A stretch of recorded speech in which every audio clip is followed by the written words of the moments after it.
Сместен во центарот на истакнат американски град е првиот јавен парк во земјата. Бостон Комон е основан во 1634 година, а со векови подоцна се уште представува значаен дел од граѓанскиот живот.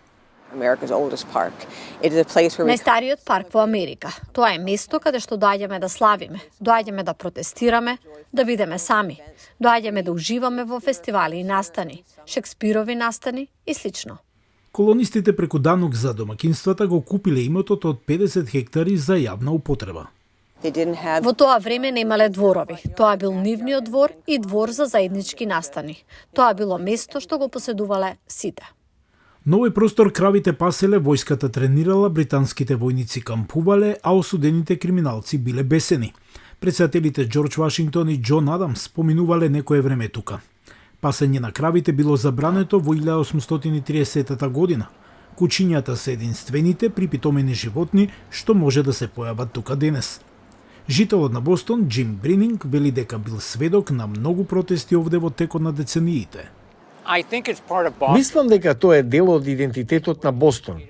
На многу начини тоа ги олицетворува можностите во оваа земја. Можеме да не се согласуваме, но да го користиме јавниот простор.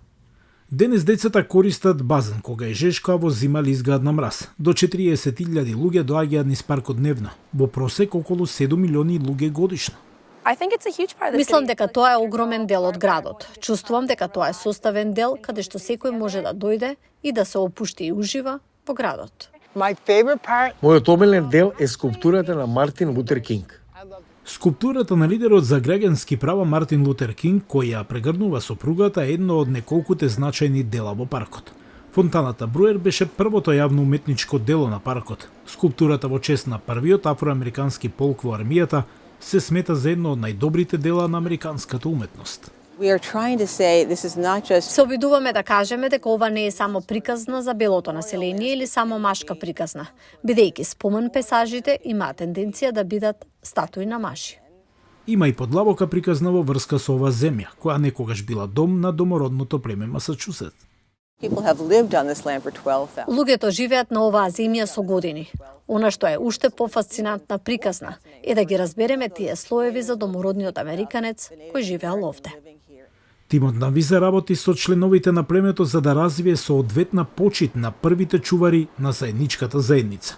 Тие се надеваат дека ќе го имаат до 2026 година, кога Америка го слави својот 250 роденден.